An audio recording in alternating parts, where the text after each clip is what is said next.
I'm Kayla. Welcome back to my channel. As we near the end of the year, I'm trying so hard to take down some of my physical TBR books that I have lying around. I realized the other day that one of the shelves I have up is almost exclusively physical TBR books that I have at my house. And I know it's not as many as some people have lying around, but honestly, it just feels like too much for me. So I'm trying to take down as many of those books as I can before the end of the year. Between challenges, I've been wrapping some for my own little Christmas advent calendar and videos like today, which are book vlog challenges. Today, I'm going to take you along while I read Danica Nava's debut novel, The Truth According to Ember. I was really excited when I saw this one come out this fall. I was looking for it and I ended up being able to pick it up at Spellbound Bookstore in Sanford. I was super excited to not only see it there, but once I got there, I realized it was one of the staff picks, so I figured I had picked a winner. I'm going to take you along for the reading and annotating of this book. I like to personalize my books, and I'm a person that can find a sticker or a design for anything. So I've already started personalizing this book with some stickers from my collection, but I'm going to take you along to finish it up. I also have some annotation flags already in the copy of this book. I pulled myself 5 different colors that I thought were nice and matchy-matchy with our cover. And I have these spots where I will go in and put what I'm flagging, but I find that I don't like to decide what I'm going to annotate until I start a book, because all books are different and I might connect with different parts that I didn't think I wanted to flag. So I'm going to leave those blank, but let's set up. I'll show you a couple more stickers that I'm going to put inside this one to finish personalizing it and making it my own copy. Okay, so I'll show you what I have going on so far. I love how the peaceful calmness and stillness, continues on to the next page. It's good for the heart.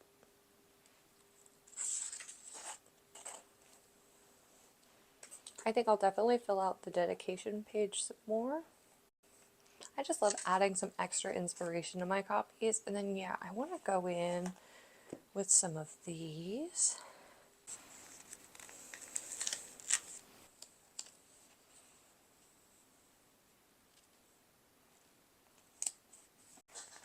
And what I think I'm going to do here is trim it. So it looks like it's going off the page, and then I'll bring this other part over.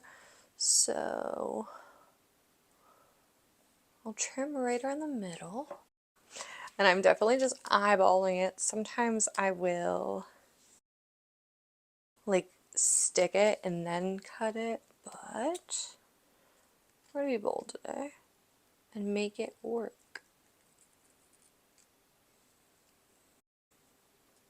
Perfect. So then this will just be like a little pop right over here. You have to be super careful because book paper is so incredibly thin. As somebody who works with stickers quite often, there's nothing like yeah. When you make mistakes, they are made. They're not coming undone. Happy accidents, no mistakes here. Okay, so now I'm going to figure out where I'm going to sneak this one. Originally I was thinking there, but I think I'm going to sneak it into the little peak. Yeah, stick it right over here. Now this is it's hard to get this in right, but you just kind of have to do it. See, I got a bubble. There we go. Oh, that's cool. Just that little bit. Okay, and then yeah, I wanted to add the grow, but running out of space. I don't think it fits here. I think I need a tinier one. I'm going to do Soak Up the Sunshine.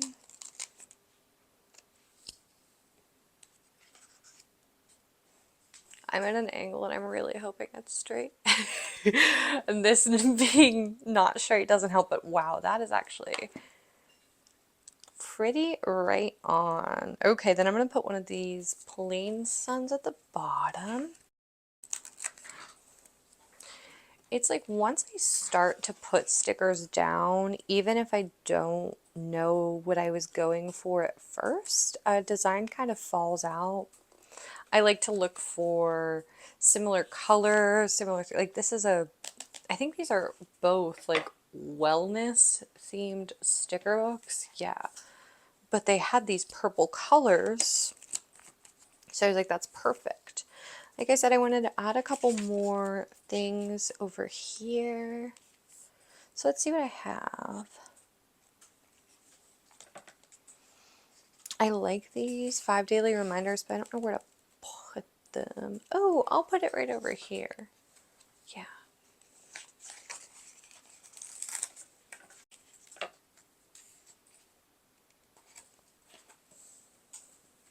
couple of these stickers just kind of tie everything together.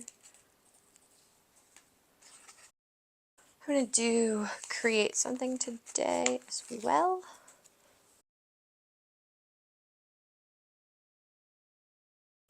And to be mindful up here at the top.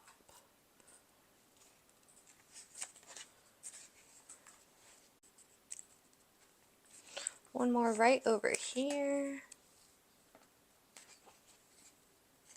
Okay, this page looks great.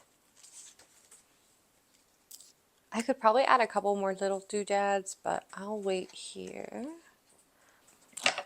This is a little too big, I feel like. It's just not going to lay the way I want it to.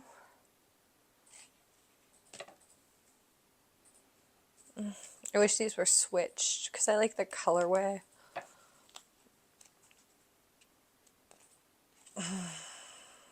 Same thing here. You know what? I'm going to go Be You Bravely.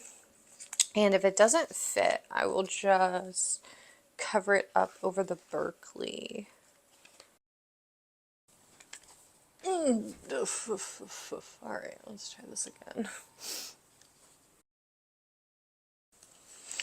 It's tighter than I want it to be, but I actually really like it.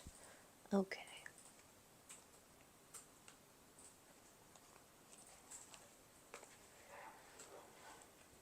The other thing I added at the end is a section for my notes when I finish the book.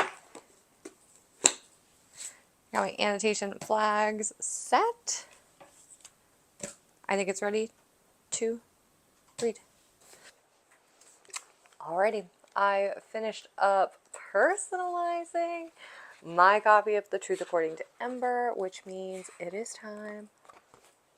Actually, it's almost time. I have my annotation flags as well.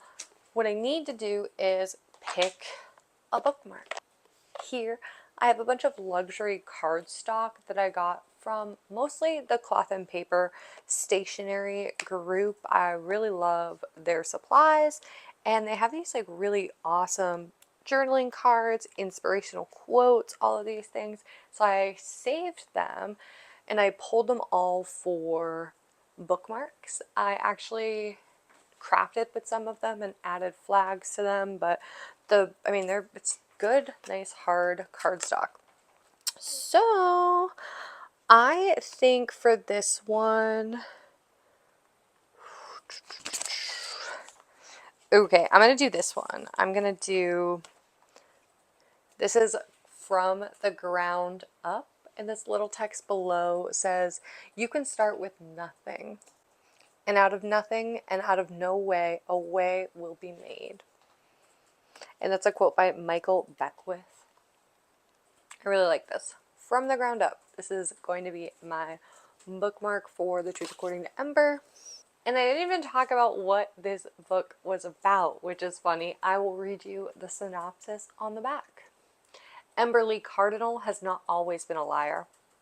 Well, not for anything that counted at least. But her job search is not going great, and when her resume is rejected for the 37th time, she takes matters into her own hands. She gets creative in listing her qualifications and answers the ethnicity question on applications with a lie. Well, a half lie, technically. Nobody wanted Native American Ember, but white Ember just landed her dream accounting job on Park Avenue, Oklahoma City, that is. Accountant Ember thrives in corporate life, and her love life seems to be looking up as well. Danica Colson, the IT guy and fellow native who caught her eye on her first day, seems to actually be interested in her too. Despite her unease over the no dating policy at work, they start to see each other secretly, which somehow makes it even hotter. But when they're caught in a compromising position on a work trip, a scheming colleague blackmails Ember, threatening to expose their relationship. As the manipulation continues to grow, so does Ember's lies. She must make the hard decision to either stay silent or finally tell the truth, which could cost her everything. I gotta say, the back gives a lot away. Like, we already know that they're going to get together. They're going to be together secretly. We know that one of their colleagues is going to catch them. And that is really where the drama, I guess, is going to lie. But you have to wonder if the back is giving this much away. What's the rest of this book going to be like? I'm very interested. I have read a couple reviews people have of this book, and one of the things that is commonly mentioned is that this book causes a little bit of extra anxiety just because of Ember and her decisions. And I feel like that's kind of how I felt when I was reading Yellowface, because June, the female main character there, and I have a blog up about this if you're interested, but I felt like June, our main character over there, just made things absolutely worse for herself. But I don't think she's going to be as... But over there, June made her bed. And I guess you can argue that Ember made it too by telling the first initial lie. But I'm interested to see how I feel reading these books so close to each other too, and being able to really critically think about why the female main characters in both are telling these lies. What are their intentions out of the lie, and are they good? Are they intentions that we think are worthy of what is going to happen? Some things I'm thinking about going into this book, and I will check in once I've read some.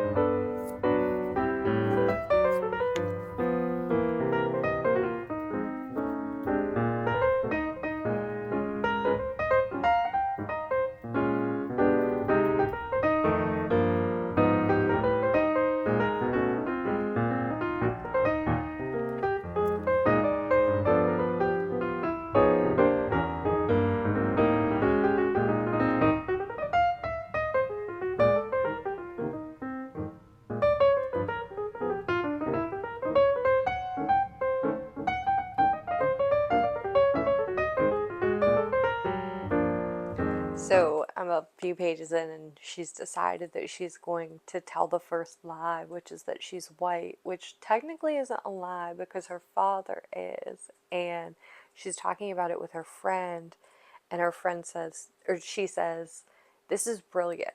Why didn't I think about it before?" And her friend says, "Because you were playing as if the game was fair. Everyone lies on their resume. Play by everyone else's rules." Very interesting. It's so true.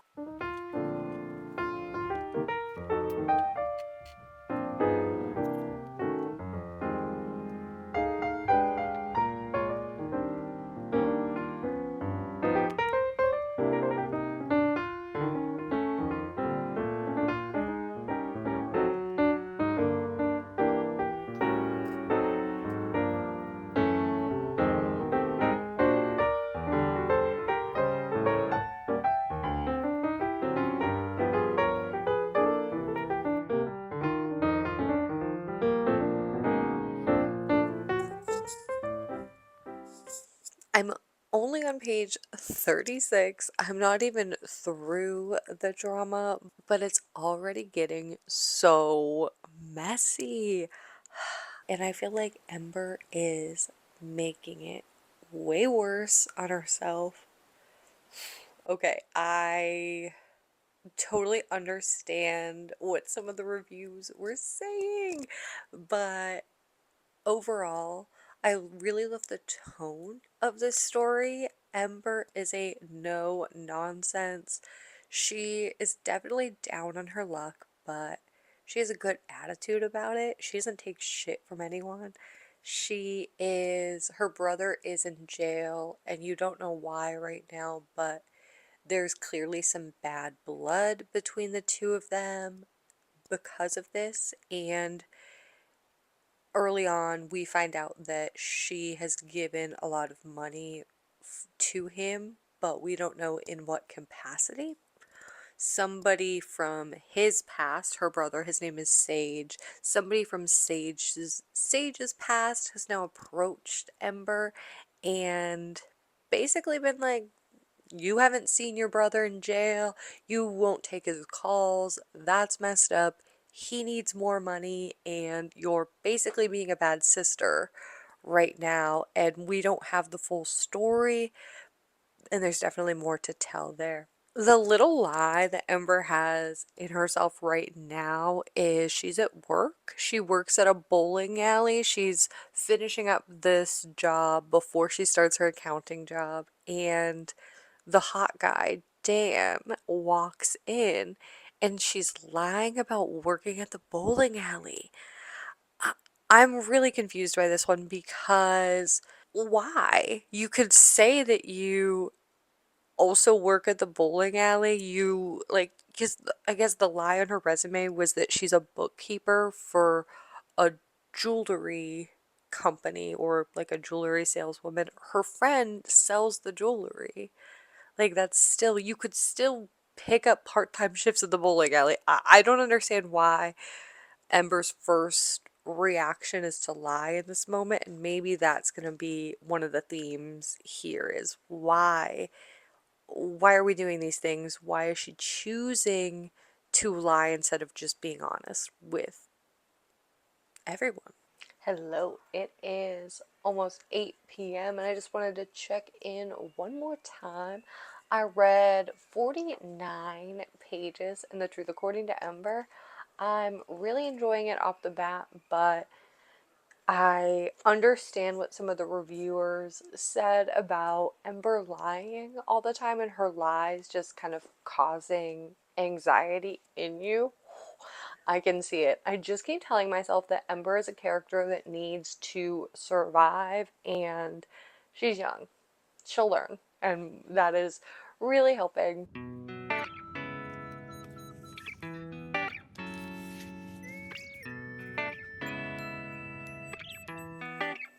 Well, hey, I've been doing some reading of The Truth According to Ember. I'm on page 135 now, and since we last checked in, Ember has found herself growing in her work and definitely like growing in herself. Right now, she started her new job. After going through a few hiccups with her job, Ember actually ends up being rewarded for her hard work. She speaks up in a meeting when she might not, maybe she wasn't supposed to, but it was a valuable piece of information that she had, and she gave it, even though her boss was a bit ill prepared. And there was a character early on in the book that was introduced as the Wicked Witch of the 17th Floor. And this woman is known for being really harsh. She is the executive assistant to the CEO, and she's getting ready to go on maternity leave. So she needs a temp for her position. And after she sees Ember in this meeting, she's really impressed by Ember's go-getter attitude and recommends Ember for the job. So this would be a temporary position for Ember, which she does get, but she also gets a bit of a pay raise too, which is so exciting for her. She is already making more money than she's ever made in her life, and now she gets to make even more. But beyond the money, Ember gets more of a responsibility around the office, and she gets a chance to learn from, I feel so bad I can't remember this woman's name, the one who's the Wicked Witch, Natalie. It's Natalie who's going on maternity leave, and Ember talks about at one point in the book that she wants to be a woman like Natalie one day, one that is confident in herself and one that gets the job done and is a go-getter and doesn't let anybody stop her. And we're seeing her do that now. So while work is going really well at the moment, we have some family drama that's definitely coming up with Ember. As I mentioned earlier, her little brother is in jail right now. In this section of the book that I read, I don't remember if I read it before, we find out that the money that Ember lost is because Sage, her brother, skipped jail. So him not showing up for his trial didn't just impact him, it really impacted her, and that was the money that she had set aside to finish her accounting classes. So she's in a really tough spot, and she's now found out that Sage is actually out of prison. So where I stopped off in the book was she was actually getting ready to go see him again. See him for the first time since, well, in the book for us. So I'm really interested to see what that tension is going to be. They're also setting the stage for some other ongoing work tensions. On the back of the book, I read you the synopsis at the start of the video. They mention they're caught in a compromising position on a work trip. So we're in the planning phases of that work trip coming up now. And again, I'm thinking about the back of the book and thinking about how much I've already read. The back really gave away a ton of the story. Like so much of the story. There really haven't been that many surprises. I think just because of the nature of the book, but also because, yeah, I gave it away in the back. So I'm going to keep reading, and I'll let you know when I'm ready to check in.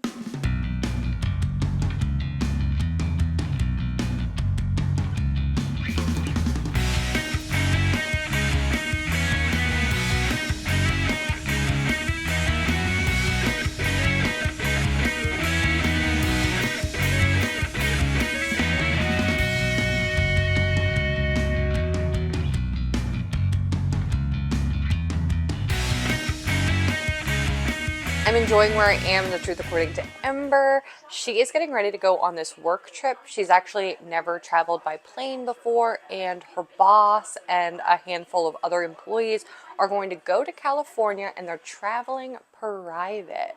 So the first plane experience she's gonna have is a private plane, and I gotta say, Ember, you're setting yourself up for failure because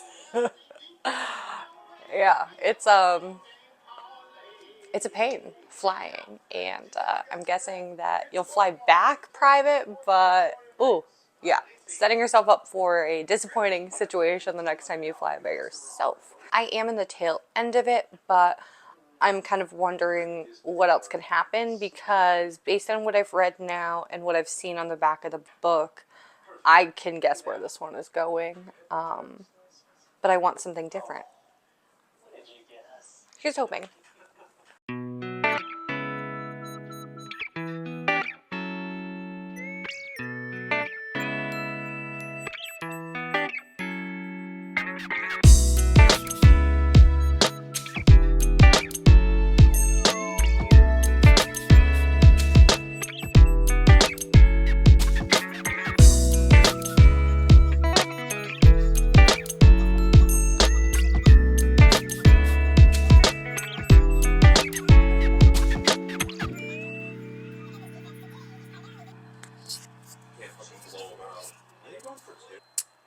Okay, here's my Ember update. We've gotten through most of the events now that happen on the back of the book. We've gone through the work trip.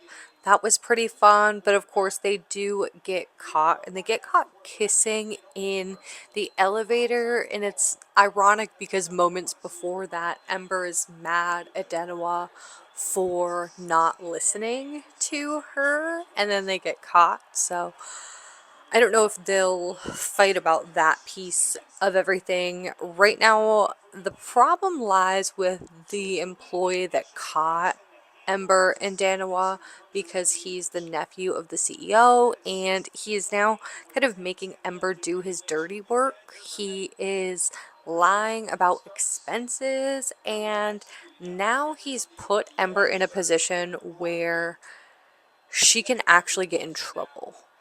I'm like in the middle of a scene right now and I had to jump on because I'm nervous for her. This is crossing a line before all of the things that she's done, all of the lying, but all of the work related problems she's had. You can argue she's been acting out of just being innocent and naive to a corporate situation.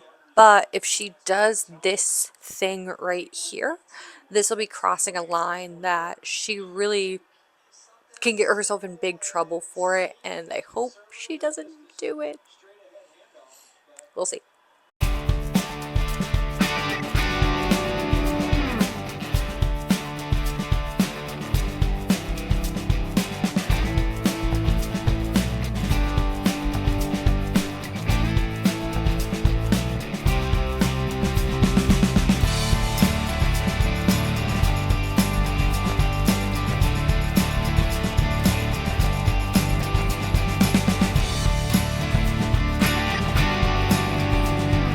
I've finished this one up and it was so cute in the end. When we last left off, I was a little nervous about a decision that Ember was going to make. She did, in fact, make the decision that I was hoping she wouldn't, and she did the thing. And after she did the thing, everything around just all unraveled, which was actually good for her because this is the unraveling that Ember needed to finally admit that she needed help.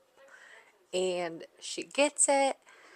I didn't see the story ending up where it did, but I'm glad we got there. The part on the back was a good bit of one of the issues, but it's ended up being like pretty inconsequential by the time everything else came out, and that thing on the back was them getting caught on the work trip. There's a really good quote about partnership in here, and I'll redact it so it doesn't give any spoilers away. But it says, "We're supposed to be partners and face these things together. You never should have been put in a compromising situation. It makes me so angry that you went through all of that alone, pushing me away. We could have kept our relationship on the down low and figured out how to stop this together." And that's really what a good partnership should be about. It's sharing with each other, sharing the good bits and the bad, and ultimately, when your partner needs help, you help lift the load and you carry more so you can carry it all together. I really liked this moment. You see this switch in Ember where she really does see the error in her ways. Finally. It was like she finally got it. We're less than 20 pages from the end, but she does. She understands a lot better now. This was awesome. I'm so glad I ended up picking this up. I'm super glad that this was the time I ended up reading it. If you saw a little note from the epilogue, it was Thanksgiving. Thanksgiving is just a couple days away, so I'm right in that time. One of the other things was there were two separate acknowledgments, and the first acknowledgement from Danica Nava talks about how Her dream is that in the coming years, there will be as many love stories written by Indigenous authors and starring Indigenous characters as there are federally recognized tribes within the United States, which is amazing. She mentions later on in her acknowledgments that she set out to write this novel because enough rom-coms starring Indigenous characters do not exist currently. So I'm really glad that I could pick this up to see a different perspective, but also to support another author's dreams. Thank you so much for hanging out with me for my Truth According to Ember reading vlog. Do you want to pick this one up? Have you seen it out and about, or have you already given this one a read? There is an excerpt at the end of it for Danica Nava's upcoming novel, so I'm going to dive into that. But just want to thank you for hanging out with me today, and I hope you have a great day.